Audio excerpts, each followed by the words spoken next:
오늘 우리에게 주시는 하나님의 말씀은 고린도전서 2장 7절입니다. 오직 은밀한 가운데 있는 하나님의 지혜를 말하는 것으로서 곧 감추어졌던 것인데 하나님이 우리의 영광을 위하여 만세전에 미리 정하신 것이라. 아멘. 아멘. 누가 저에게 목사님 어떻게 하면 신앙생활을 잘할 수 있을까요? 라고 물으신다면 제가 꼭 해드리고 싶은 답이 하나가 있어요. 그것은 진리를 알고 신앙생활을 하십시오. 이것은 큰 힘입니다. 라고 답변을 드리고 싶어요. 저는 주님 앞에 참 감사한 것 중에 하나가 성경을 읽으면서 진리가 총체적으로 열린 부분이에요. 굉장히 큰 힘이 되더라고요. 그 당시에는 그냥 갈급한 마음으로 헐떡이면서 성경을 읽었던 것 같아요. 뭔지는 모르지만 다른 책을 읽으면 뭔가 양이 채워지지 않은 느낌이었고, 성경을 읽으면 기름진 음식을 먹은 것처럼 제 영혼이 이렇게 만족했기 때문에 그냥 영적인 본능으로 성경을 계속 읽었는데, 읽을 때마다 성경의 진리가 이렇게 구석구석 또 전체적으로 또 더 선명하게, 더 풍성하게 이렇게 열리는 것을 경험을 했는데, 이게 시간이 지나고 나니까 이게 엄청난 큰 힘이 되는 것을 느꼈어요. 진리가 힘입니다. 뼈대와 같다고 할 수 있어요.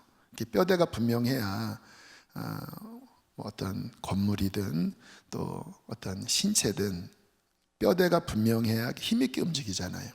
그러니까 진리가 제 안에 이렇게 분명하게 세워질수록 그 자체가 신앙생활을 하는 데 있어서 굉장한 힘을 주는 것을 느꼈고, 또 하나는 헤매지 않게 됐어요. 여러분, 사람이 살면서 제일 어려울 때가 방향을 잃을 때거든요. 어디로 가야 하지? 내가 지금 잘 가고 있나?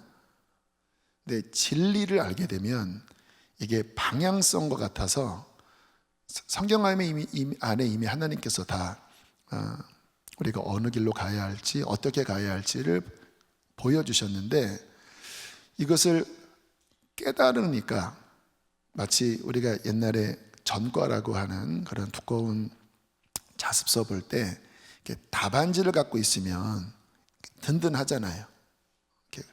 헤매지 않잖아요. 아, 이게 답이구나, 이게 공식이구나. 그런 것처럼 헤매지 않게, 좀 헤매다가도 이게 바른 길이야 라는 답을 알게 되니까 굉장히 어떤 신앙생활에 있어서 낭비하지 않는 그러한 신앙생활을 하게 되었습니다.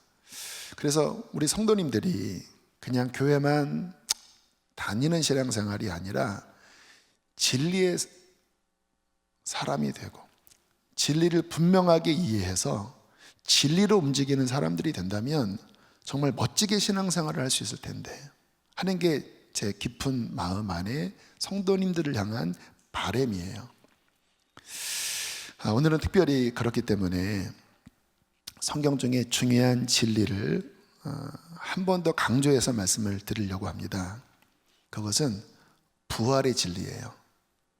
저는 지지난주 부활절 지났고, 또 지난주 또 우리 황은철 도우미 목사님이 또 귀한 진리의 말씀을 전해주셔서 다시 마태복음으로 들어가려고 했는데 제 영이 좀 아쉬움을 느꼈어요.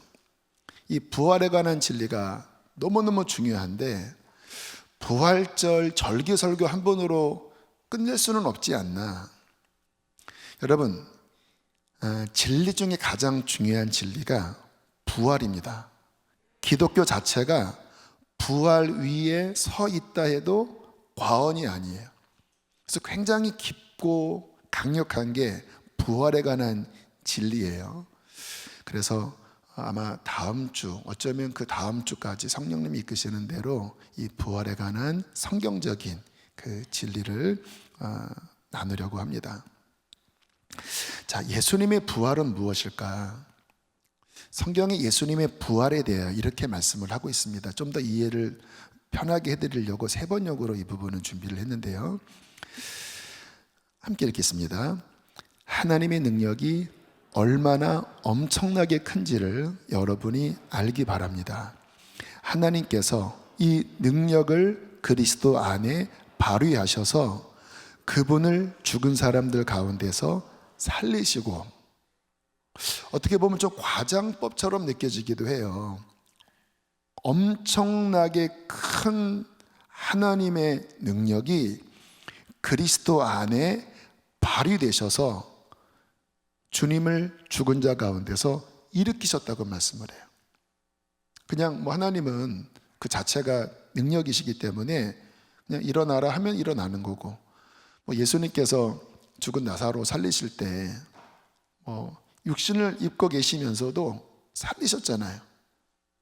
그래서 하나님에게는 죽은 자를 살리시는 게 어떻게 보면 간단한 일일 텐데, 성경은 그렇게 말씀하지 않고 엄청나게 큰 하나님의 능력이 그리스도 안에 발휘하셔서 예수님을 죽은 자 가운데서 일으키셨다고 말씀을 하고 있어요. 그러니까 이 부활이라고 하는 게 단순한 예수님 한 분의 살아나심이 아니라고 하는 것이 내포되어져 있습니다. 그럼 도대체 왜 하나님께서 그냥 살리신 게 아니라 하나님의 모든 능력을 다 총동원해서 예수 그리스도 안에 역사하셔서 일으키셔야만 했을까?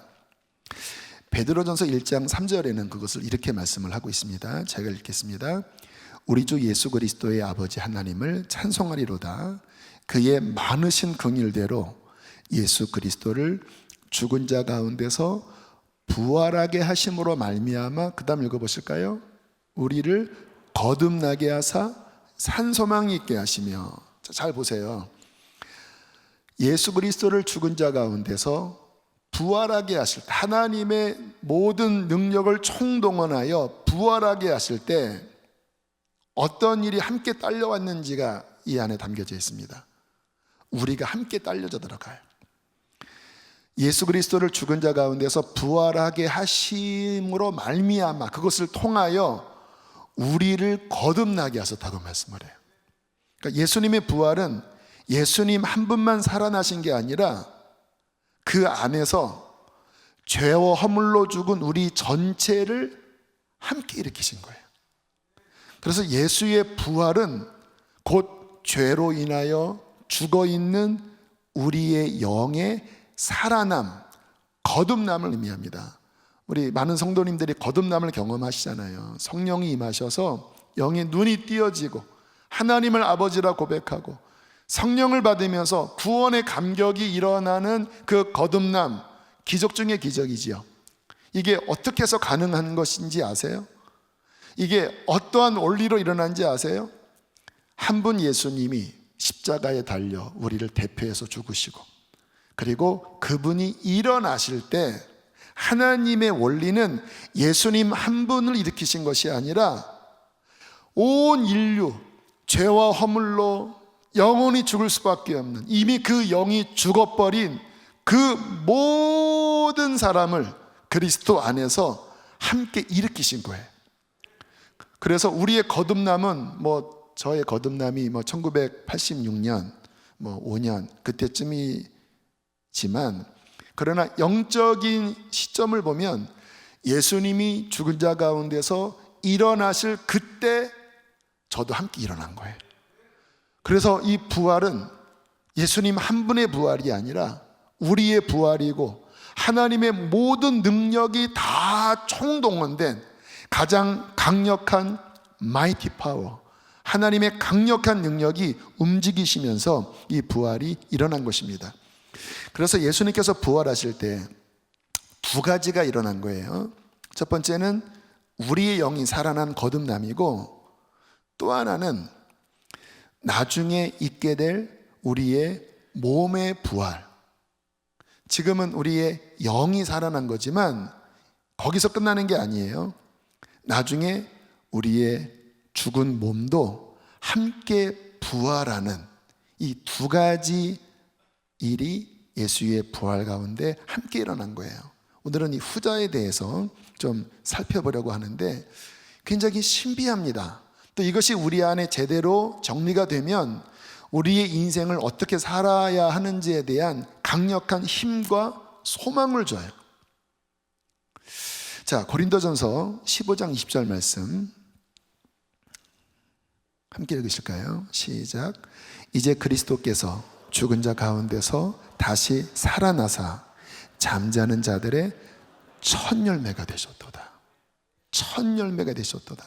여러분, 제가 왜 진리를 이해하냐고 말씀을 드리냐면 이 단어 하나, 이 문장의 뉘앙스 하나하나가 하나님의 깊은 그분의 계획과 또 우리의 구원에 관한 하나님의 경륜이 담겨져 있는 거예요.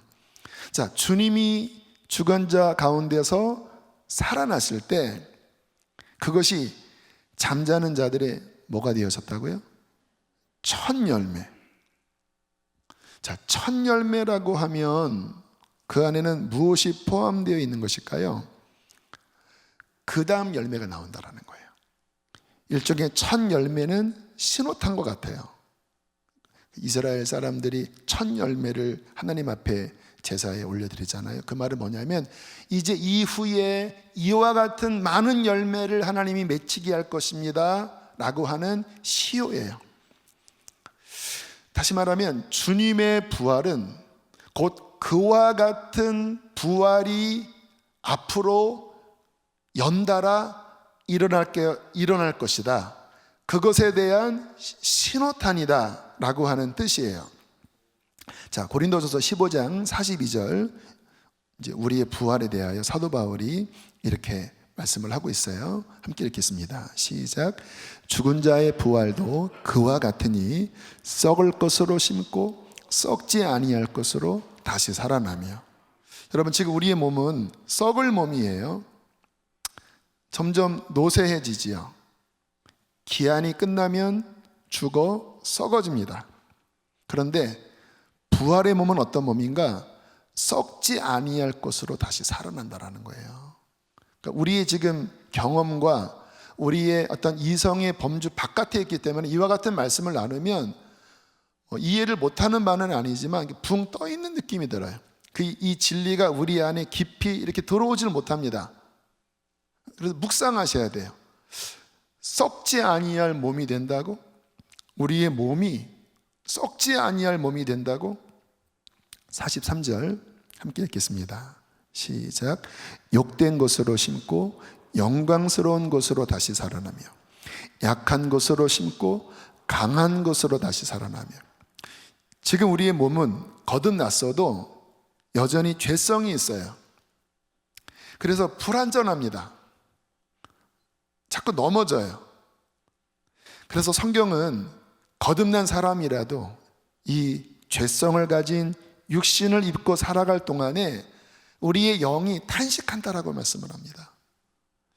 그래서 어떤 면에서는 구원받았어도 이 구원이 얼마나 큰지에 대하여, 얼마나 영광스러운 것인지에 대하여 느낌이 좀 덜합니다. 왜냐하면 우리의 이 현실을 보면 불완전하거든요. 그런데 뭐라고 말씀합니까? 그날에는 욕된 것이 영광스러운 것으로 다시 살아나며 약한 것이 강한 것으로 다시 살아난다라고 말씀을 해요. 이것을 성경에서는 변화라고 합니다. 트랜스폼이라고 하지요.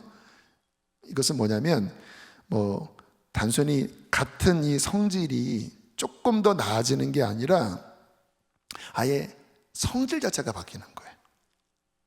존재 자체가 트랜스폼, 완전히 변혁을 이룬다라는 거예요. 어떻게? 영광스러운 존재로, 어떻게? 강한 존재로. 이것이 앞으로 우리에게 미래에 있을 하나님의 이 약속 중에 하나인데 부활을 통하여 앞으로 있게 될 일이에요. 과연 이것이 어떠한 모습일까? 오늘 본문의 그 부분에 대해서 이렇게 말씀을 하고 있어요. 고린도전서 2장 7절 제가 읽겠습니다. 오직 은밀한 가운데, 비밀스럽다라는 거예요. 하나님의 지혜, 하나님 안에 숨겨진 비밀스러운 일인데 이게 감추어져 있는 영역이라는 거예요. 그런데 그것은 하나님이 우리의 영광을 위하여 만세전에 미리 예정하신 것이다. 하나님이라는 그 위대하신 우리의 아버지가 우리의 영광을, 여러분 우리는 신앙생활을 할 때 하나님의 영광만 생각하잖아요. 당연하지요. 근데 성경을 보면 하나님이 우리의 영광을 위하여 준비한 것이 있다고 말씀을 하세요. 우리의 영광을 위하여. 비밀스러운 것입니다. 그런데 이것이 예수 그리스도를 통하여 이루어진 거예요. 이것이 드러나면 이것은 엄청난, 하나님이 우리에게 예비하신 엄청난 선물이라고 말씀을 하는 거예요. 도대체 하나님이 우리의 영광을 위하여 준비한 것이 뭘까? 기대하셔야 합니다. 그것이 부활을 통하여 일어났는데 도대체 뭘까? 기대하셔야 돼요. 제가 말씀 준비하다가 예전에 봤던 한 영상이 기억이 났습니다. 2004년에 있었던 미국 토크쇼에서 일어난 일인데요. 우리가 아는 오프라 윈프리라고 하는 그 유명한 토크쇼 진행자가 그때 아마 한 276명 정도 이렇게 선별해서 여성들만 이제 그 토크쇼에 방청객으로 불렀다고 합니다. 그러더니 11명을 이렇게 호명을 했어요. 그리고 그분들에게 뭔가 박스 하나를 주고, 그리고 이제 문이 쫙 열리는데 신형차 28,000달러 신형차가 쭉 나오더니 이게 바로 여러분들에게 주는 나의 선물입니다 하고 박스를 열어보니까 키가 들어있었던 거예요. 그러니까 뭐 정말 땡 잡은 거죠. 276명 가운데 나온 그 11명이 막 눈물을 흘리고 막 기뻐해요. 그랬더니 오프라 윈프리가 잠깐만요. 여기 방청객 여러분들에게도 제가 드릴 선물이 있습니다. 자, 작은 박스를 하나 드릴 텐데 열어보지 마시고 흔들지도 말고 그냥 잘 들고 있으라고. 잠깐 그 영상 보실까요? Right now, everybody in the audience, now listen to me carefully, is being given a special package, and I don't want you to open it. Do not shake it. Do not open. Do not open. Take the box and hold it in your lap.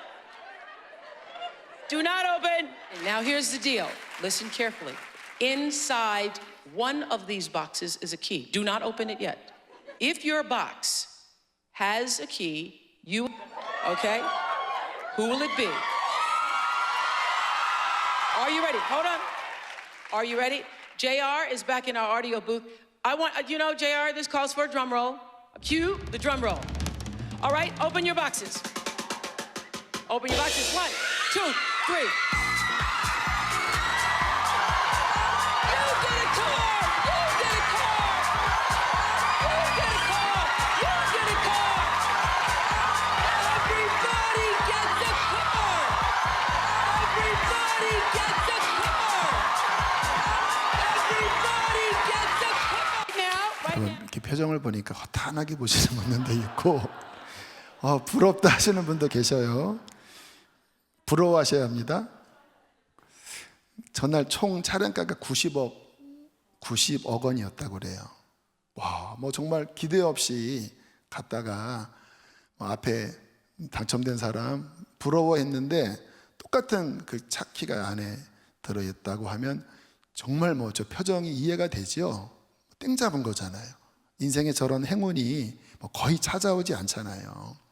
저는 이렇게 표정 보면서 정말 막 흥분되고 너무 기대되는 오프라 윈프리가 준비한 선물이에요. 다시 한번 오늘 말씀 다시 한번 보여주세요. 오직 은밀한 가운데 있는 하나님의 지혜를 말하는 것으로서 곧 감추어졌던 것인데 하나님이 우리의 영광을 위하여 만세전에 미리 준비하신 것이라. 여러분, 이 하나님이 우리의 영광을 위하여 준비하신 게 저 차 정도일까요?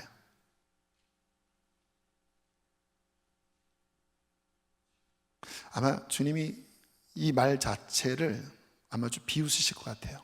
나를 뭘로 보냐? 나를 물로 보는 거냐? 뭐 그러지 않으실까요? 한번 생각을 해보세요. 하나님이 아들을 주셨습니다. 십자가에 피를 다 쏟으셔서 우리의 죄를 해결하셨어요. 그리고 엄청난 능력을 총동원해서 일으키셨습니다. 자, 이 엄청난 갑질을 통하여 그를 믿는 우리에게 정말 주시려고 하는 것, 작은 것일까요?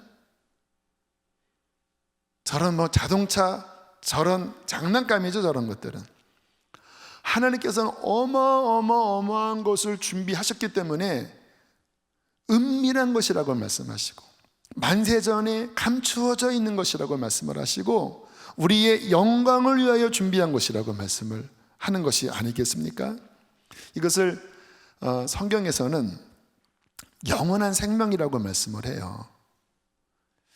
자, 우리는 알아야 될 게 하나 있는데, 여러분, 지금 우리가 이 땅에서 사는 이것이 현실이 아닙니다.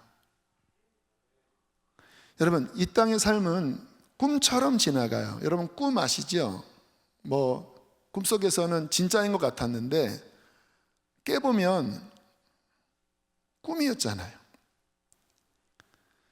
그처럼 지금 우리가 만나고 또 성취하고 또 성공하고 실패하고 하는 이 이생의 삶이라는 게 한번 지나온 삶을 돌이켜봐도 다 꿈처럼 지나갔을 거예요. 여러분의 10대, 20대, 30대, 40대 그냥 꿈 같네. 제가 예전 교회에 있을 때 80 넘으신 할머니에게 제가 이렇게 여쭤봤습니다. 할머니, 솔직하게 지금 몇 살 같으세요? 그랬더니 나 10대 같아 막 그러시더라고요. 그냥 마음이 그래요. 그냥 젊은 것 같은데 꿈처럼 다 지나가서 지금은 그냥 머리가 하얗고 허리 구부러지시고 주름 가득한 할머니가 됐어요. 안 그런 것 같은데 금방 나의 시간이 지났고 지나간 삶은 그 50년, 60년, 70년 전이 엊그제 것 같아요. 엊그제. 꿈처럼 다 지나가 버린 거지요. 그래서 지금 우리가 사는 이것은 실제라기보다는 실은 다 지나가고 사라질 꿈과 같은 거예요. 그러면 진정한 현실, 리얼리티가 뭘까요? 영원한 하나님의 나라입니다. 그 나라에서는 다 실제예요. 왜요? 영원한 거니까. 사라지지 않는 영원한 삶이니까 진정한 인생은 하나님 나라에서 완성이 돼요. 그래서 하나님께서 우리에게 주시고자 하시는 그 어마어마한 것이 이 땅에 꿈처럼 지나갈 이 땅에 잠깐 잘 살게 하고 이 땅에서 좀 건강하게 하고 물론 필요합니다. 의미 없는 건 아니에요. 그러나 그따위 것이 하나님이 주시고자 하는 영광이라면 그것은 하나님 차원이 아니죠. 그거는 세상에 좀 잘 사는 사람, 기업 총수도 그런 것들을 베풀 수가 있어요. 그것이 가치 있는가? 가치 있는 것 같지만 꿈처럼 다 지나가 버리고 사라져 버릴 것들이에요. 그런데 하나님이 우리에게 주시고자 하는 것은 무엇인가? 우리의 영광을 위하여 만세전에 준비한 것. 그것은 실제인데 사라지지 않는 영원한 것인데 그냥 영원한 것이 아니라 엄청난 영원한 것이라는 거예요. 자, 부활에 대해서 우리가 생각을 해볼 때 만약에 그래 영생의 세계로 들어갔어요. 그런데 지금 이 수준으로 우리 같은 이 모습으로 영생의 세계로 들어갔다고 하면 조금 좋은 것일 거예요. 죽지 않으니까 감사하네. 그 나라는 아프지 않다고 하니까 감사하네. 그러나 지금 같은 이 존재로 영생의 세계로 들어갔다면 이게 정말 엄청난 것일까? 하나님이 준비한 그 어마어마한 선물일까? 그렇지는 않을 거예요. 자, 그러면 하나님이 예비하신 우리의 영광을 위한 예수님의 부활로 말미암아 이루신 그 어마어마한 영광은 무엇일까? 빌립보서 3장 20절 21절에 이렇게 말씀을 하고 있습니다. 그러나 우리의 시민권은 하늘에 있는지라 거기로부터 구원하는 자 곧 주 예수 그리스도를 기다리노니. 그 다음 읽겠습니다. 그는 만물을 자기에게 복종하게 하실 수 있는 자의 역사로 우리의 낮은 몸을 자기 영광의 몸의 형체와 같이 변하게 하시리라. 무슨 뜻인지 아세요? 아까 제가 예수님이 잠자는 자들의 첫 열매가 되셨다고 그랬잖아요. 그 말은 신호탄, 그 다음 똑같은 질의 열매들이 나올 것이라고 하는 신호탄이라고 그랬잖아요. 여러분, 예수님의 부활은 무엇을 의미하냐면요, 나중에 우리의 몸이 부활할 때 그냥 지금보다 조금 나은 존재로 부활하는 것이 아니라 예수님과 똑같은 퀄리티, 예수님과 똑같은 신분, 예수님과 똑같은 영광의 몸의 형체로 변화된다라는 거예요. 더 이상 약하지 않고, 더 이상 욕되지 않고, 더 이상 썩지 않을, 그러나 단순히 강하고 단순히 영광스러운 정도가 아니라 예수님과 같은 모습으로 영원히 사는, 하나님의 자녀의 권세로 영원히 사는 그 엄청난 것들을 예수님의 부활을 통하여 준비하셨다라는 거예요. 이 계획은 이미 만세전에 하나님의 계획 안에 있었어요. 그리고 때가 참에 그 아들을 보내사 십자가에 죽게 하시고 부활하게 하심으로써 그 모든 것을 성취하셨고, 이제 이 땅에 살아가면서 거듭나는 경험을 하는 우리들이 여전히 연약하고 죄와의 싸움이 있지만, 그러나 장차 그 리얼리티, 진정한 실제가 임할 때 하나님은 어마어마한 변화의 역사로서 우리에게 그 영광을 우리에게 허락하신다고 말씀을 하시는 것입니다. 자, 생각을 해보십시다. 이 땅에 우리의 짧은 생이 끝났습니다. 지구도 끝났어요. 여러분, 과학자들이 이야기를 합니다. 지구의 수명은 오래 가지 않을 거라고. 왜냐하면 태양이 일종의 발열체이기 때문에 물리학적으로 시간이 지나면 이 연소가 끝난다고 합니다. 그러면 지구도 끝나는 거예요. 이게 뭐 나중에 블랙홀이 될 수도 있고, 아무튼 이 지구의 수명 끝납니다. 이미 뭐 하나님께서 성경에 그렇게 말씀을 하셨잖아요. 자, 우리 인생도 끝나고 지구의 생도 끝났어요. 그럼 다 끝난 것일까요? 고린도전서 15장 51절 52절, 보라 내가 너희에게 비밀을, 계속 이 부분은 비밀이라고 말씀을 해요. 우리가 다 잠잘 것이 아니요, 여기서 잠은 육체를 의미합니다. 영은 하나님 앞에 가 있지만 육체는 잠들어 있는 상태라고 말씀을 해요. 마지막 나팔에 순식간에 호련히 다 트랜스폼, 변화되리니. 그 다음 읽어보실까요? 나팔 소리가 나매 죽은 자들이 썩지 아니할 것으로 다시 살아나고 우리도 변화되리라. 주님께서 오셔요. 우리의 인생도 끝나고 세상도 끝나고 지구도 끝났는데 사라지고 없어지고 망하는 게 아니라 예수님이 오십니다. 그와 함께 영광의 하나님의 나라가 임해요. 그때 흙이 되었던, 화장을 해서 재가 되었던, 우리의 썩었던, 썩을 우리의 몸이 갑자기 일어나지는데, 그 전에 썩을 존재가 아니라 엄청난 변화된 몸을 입는 거예요.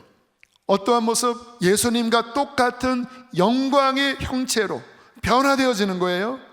그리고 이제 완성된 이 땅 가운데 임하는 새하늘과 새 땅, 그 하나님의 나라에서 예수님과 똑같은 퀄리티와 그 신분과 자격을 가진 왕 같은 하나님의 자녀들이 그 영생의 세계에서 영광 중에 세세토록 다스리는 어마어마한 영광 가운데로 우리가 들어가는 거예요. 요한계시록 22장 5절은 이렇게 말씀을 합니다. 그 나라에 대해서 함께 읽겠습니다.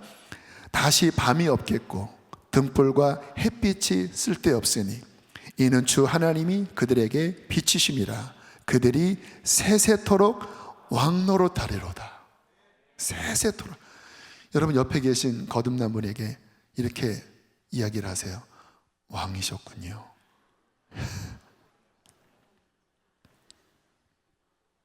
그러니까 이게 실은 우리의 이 이성과 상상을 초월한 이야기입니다. 그런데 이게 예수님의 부활을 통하여 확증하신 거예요. 여러분, 세상에 이것보다 더 큰 게 어디 있나요? 이것보다 더 영광스러운 게 어디 있나요? 있으면 좀 저에게 알려주세요. 그게 확실하다면 제가 글로 가겠습니다. 개종을 하겠습니다. 없어요. 어느 종교에도 이와 같은 것은 어느 종교에도 없습니다.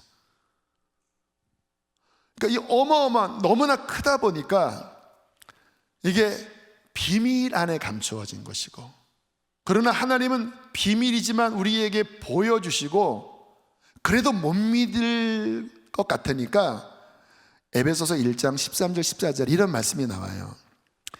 그 안에서 너희도 진리의 말씀 곧 너희의 구원의 복음을 듣고 그 안에서 또한 믿어, 그 다음 읽어보실까요?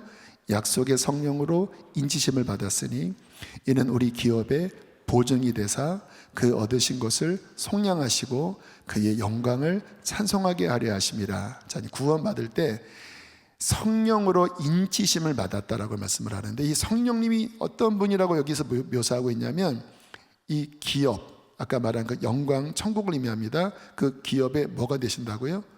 보증인이 되신다. 보증인.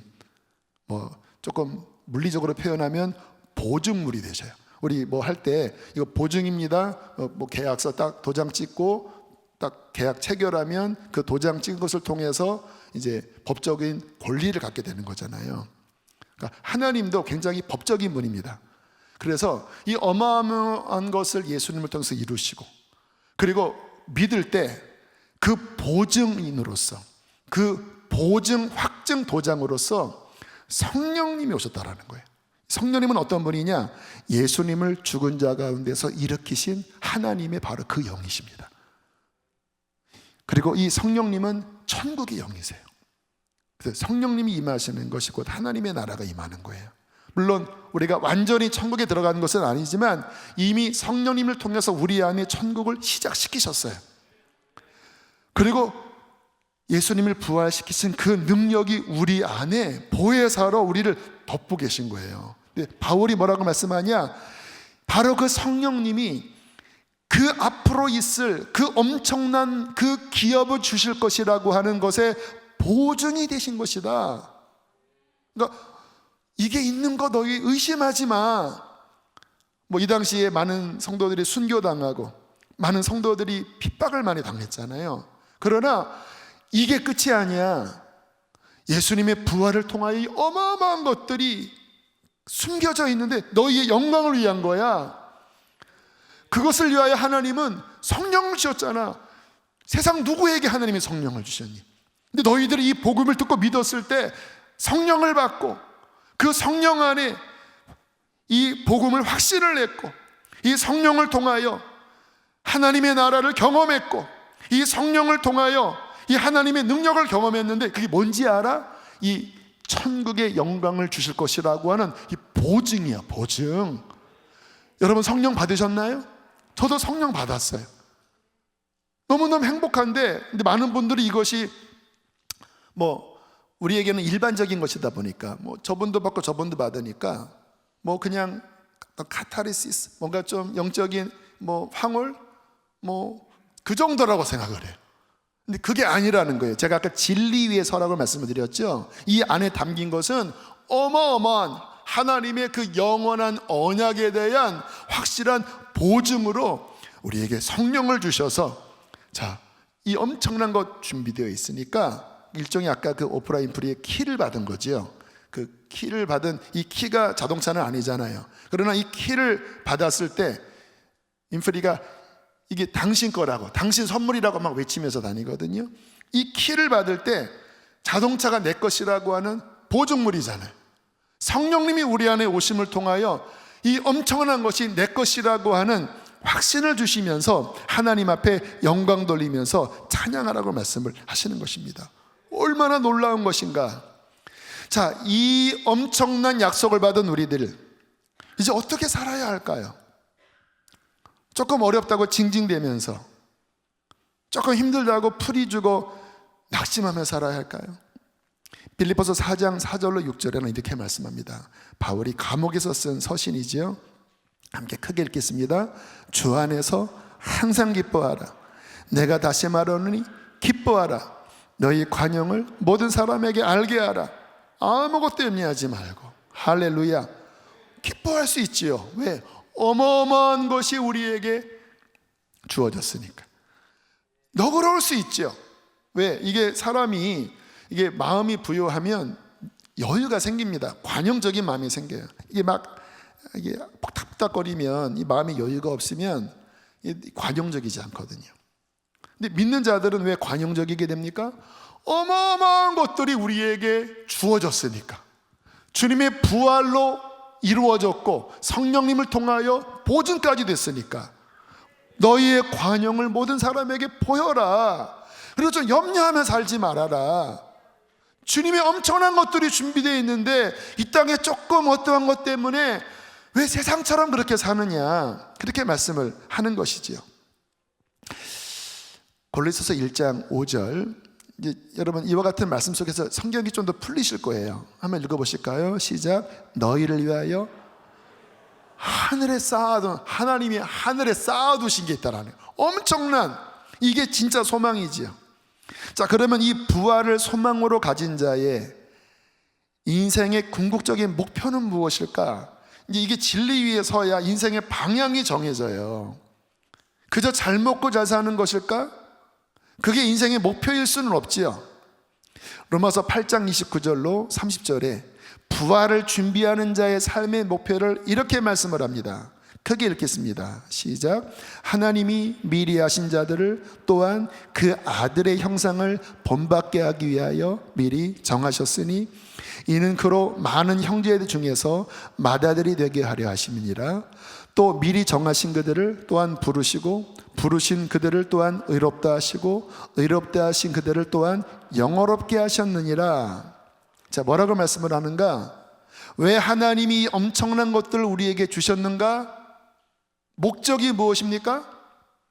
그 아들의 형상을 본받게 하려고. 첫 열매, 그 다음은 같은 질과 같은 자격의 열매라고 그랬잖아요. 예수님이 맏아들이 되셨어요. 그럼 우리는 둘째, 셋째, 넷째거든요. 같은 하나님의 자녀의 신분으로 그 반열로 들어가는 거예요. 그러면 이제 거듭난 자의 인생의 목표는 무엇인가? 여전히 육신에 속하여 여전히 세상을 쫓으면서 여전히 그 육신의 죄 가운데 사는 자가 아니라 하나님의 마음은 뭐냐면 이제 그것을 벗어버리고 이제 하나님의 자녀답게 하나님과 하나님의 아들과 똑같은 수준으로 부활할 자답게 이 땅에서도 그 아들의 형상을 본받게 하기 위하여 그 예수 그리스도를 닮는 것이 인생의 목적이 되게 하기 위하여 우리를 부르셨다라는 거예요. 에베소서 4장 15절 말씀 함께 읽겠습니다. 시작. 오직 사랑 안에서 참된 것을 하여 범사에 그에게까지 자랄지라. 그는 머리니 곧 그리스도라. 모든 이 땅에서의 삶의 모든 일에 이제 예수님의 모습까지 자라도록 그 목표로 살아가라는 거예요. 왜 이렇게 살아가야 할까요? 왜 죄를 버리고 옛사람을 버리고 이제 거듭난 우리의 목표가 예수님을 닮는 것이 우리의 목표여야 할까요? 그래야 하나님 나라의 열매를 맺게 되기 때문에 그래요. 여러분, 주님은 우리로 하여금 그렇게 구원시키셔서 죽은 영혼을 살리셔서 이제 그가 부활의 영광의 약속을 입은 자로서 이 땅에서 하나님의 나라의 열매를 맺는 자가 되기를 원하십니다. 그런데 예수님을 닮지 않고 여전히 예전 사고방식대로, 여전히 예전 육신이 끄는 대로 그 수준으로 살면 어떻게 하나님 나라의 열매가 맺혀지겠습니까? 그냥 잘 먹고 잘 살고 내 육신이 원하는 그와 같은 썩어질 것만 맺겠지요. 이 땅이 전부라면 뭐 그렇게 살다가 죽으면 돼요. 그러나 엄청난 영광을 받을 자라면 그렇게 사는 것은 범죄입니다. 이제 이 엄청난 약속을 받은 자로서 이 땅에서 그 하나님의 영광을 위하여, 하나님의 나라를 위하여 그 부활의 몸을 받을 자로서의 합당한 열매를 맺어야 합니다. 이것이 구원받은 자의 마땅한 삶의 목표요, 방향이지요. 찬양 중에 이런 가사가 있습니다. 오늘 예배 후에 이 찬양을 부를 텐데, 하나님의 꿈이 나의 비전이 되고 예수님의 성품이 나의 인격이 되고 성령님의 권능이 나의 능력이 되길 원하고 바라고 기도합니다. 이게 소원이라는 거예요. 주님 닮기를 원합니다. 하나님의 꿈을 꾸길 원합니다. 그래서 성령님을 통하여 내 삶의 하늘나라의 열매를 맺기를 원합니다. 여러분, 우리가 이와 같은 차원으로 회개해야 돼요. 구원받았다고 해놓고 여전히 땅만 바라보면서 아무 열매 없이 계속 살면 구원받은 게 아니겠죠.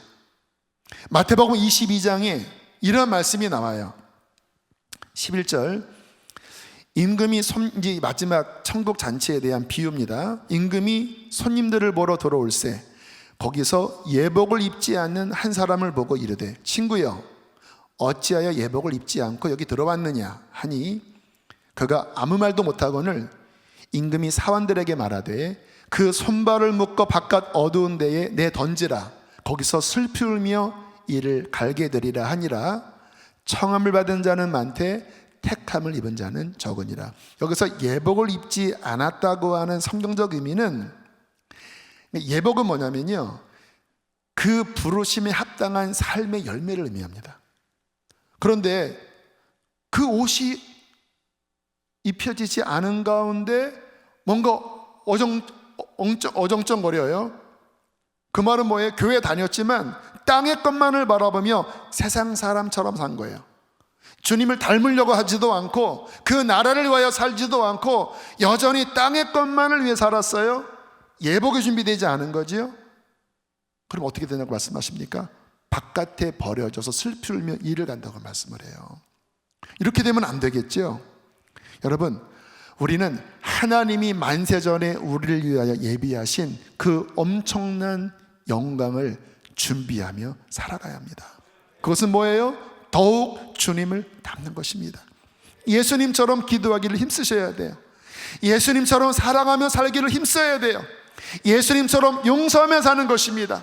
예수님처럼 하나님의 영광을 위하여 사는 것입니다. 주님, 나의 입술의 말과 주님, 나의 삶의 모든 것이 주님의 장성한 분량까지 이르기를 원합니다. 그래서 성령님을 통하여 내 삶의 하늘 열매가 맺어지는 거예요. 나를 통해 가정이 구원받고 많은 사람들이 구원을 받는 거예요. 이것을 위하여 하나님께서 보혜사 성령님을 보내주셨습니다. 이것을 위하여 우리에게 몸된 교회를 주셨습니다. 그렇게 하루하루 준비하며 살다가 우리의 육체가 끝나고, 그리고 마지막 주님께서 임하시는 그날, 하나님께서는 하늘에 쌓아둔 그 엄청난 영광을 우리에게 주실 것입니다. 우리 이것을 위하여 살아가는 하나님의 거룩한 성도가 되기를 원합니다. 이것을 간절히 원하고 바라고 기도하게 되기를 축복합니다. 우리 함께 이 시간 아까 제가 말씀드린 그 찬양의 가사를 우리 소원하는 마음으로 하나님 원하고 바라고 기도합니다. 그렇게 함께 찬양하시겠습니다.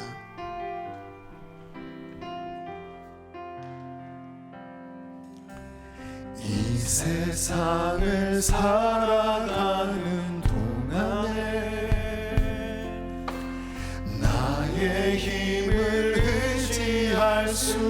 없으니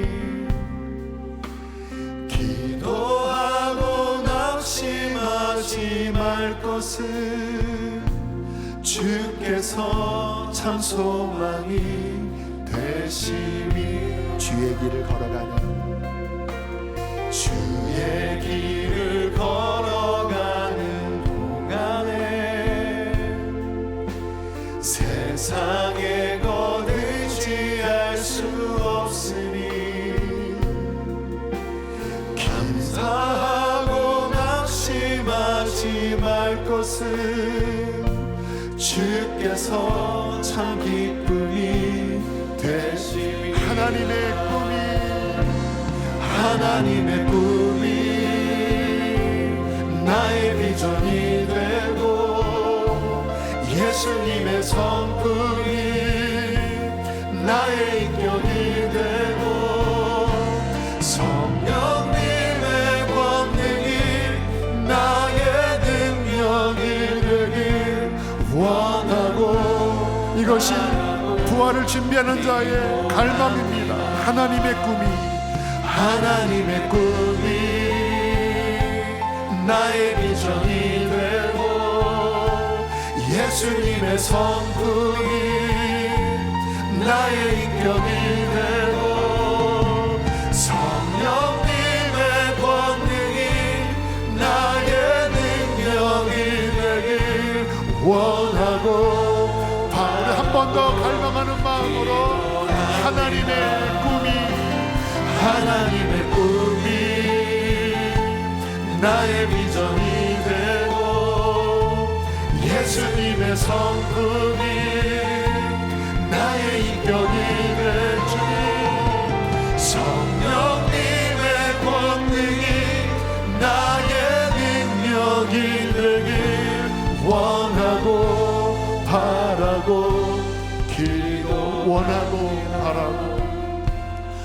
원하고 바라고 기도합니다. 우리 간절히 기도합시다. 하나님, 내 눈을 뜨게 하여 주십시오. 그 영광을 보게 하여 주시고 그 영광을 바라보는 가운데 지금 내가 오늘을 어떻게 준비하며 살아가야 할지 방향을 재설정하게 하여 주시옵소서. 주님을 더 닮기를 원합니다. 하나님의 나라 위하여 살기를 원합니다. 주님, 열매 맺게 하여 주시옵소서. 우리 주여 두 번 부르시고 기도하겠습니다. 주여, 하나님의 꿈이 주여, 나의 비전이 되고 주님, 예수님의 성품 우리에게 어마어마한 영광을 선물로 아버지 우리에게 아버지 주시기로 약속하셨습니다. 우리의 눈을 열어주시옵소서. 하늘에 쌓아둔 소망을 볼 수 있도록 우리의 눈을 열어주시옵소서.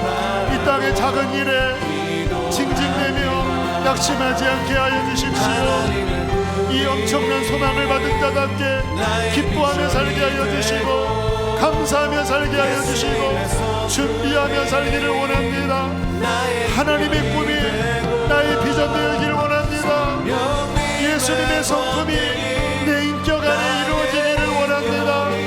그리하여 성령님의 권능이 나의 능력이 되어 많은 영혼들을 구원하고 하늘나라 열매를 맺게 하여 주시옵소서. 주여, 우리에게 이 갈망을 더하여 주십시오. 이 갈망을 주신 하나님 사랑합니다. 성령을 부어주시옵소서.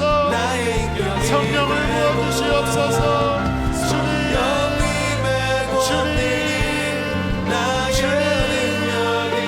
주님 사랑합니다. 주님 찬양합니다. 우리 한 번 더 기도할까요? 하나님의 꿈이 나의 비전이 되고 예수님의 성품이 나의 인격이 되고 성령님의 권능이 나의 능력이 되길 원하고 바라고 기도. 한 번 더. 하나님의 꿈이 나의 비전이 되고 예수님의 성품이 나의 인격이 되고 성령님의 권능이 나의 능력이 되길 원하고 바라고 우리 한 번 더 하나님의 꿈이 나의 비전이 되고 예수님의 성품이 나의 인격이 되고 성령님의 권능이 나의 능력이 되길 원하고 바라고 기도합니다. 원하고 바라고 기도합니다. 하나님, 간절히 원합니다. 주님을 닮게 하여 주십시오. 주님을 믿을 시간이 오래되었지만 여전히 우리의 인격이 변화되지 않고 여전히 땅의 것을 추구하면서 썩어질 것만을 구하며 사는 예복을 입지 못한 우리의 모습이 아닌지를 돌아봅니다. 주님, 회개합니다. 우리의 눈이 띄어지게 하여 주십시오. 하늘에 쌓아둔 이 엄청난 소망을 보게 하여 주십시오. 우리의 영광을 위하여 준비한 것이 무엇인지를 지혜와 계시의 영을 통하여 알게 하여 주십시오. 주님, 이 세상을 살아가는 동안에 하나님의 꿈을 나의 비전으로 삼고 예수님의 성품을 나의 인격에 담고 성령님의 권능이 나의 삶에 나타나 하나님의 나라의 열매를 맺는 삶으로 더 풍성한 열매를 맺도록 우리 성도님들을 축복하여 주시옵소서. 축복하여 주시옵소서. 복을 더하여 주시옵소서. 하나님, 이와 같은 우리의 길에 코로나가 우리를 아버지 조금도 위축시킬 수 없음을 선포합니다. 재정적인 어려움이 조금도 우리를 어렵게 할 수 없음을 선포합니다.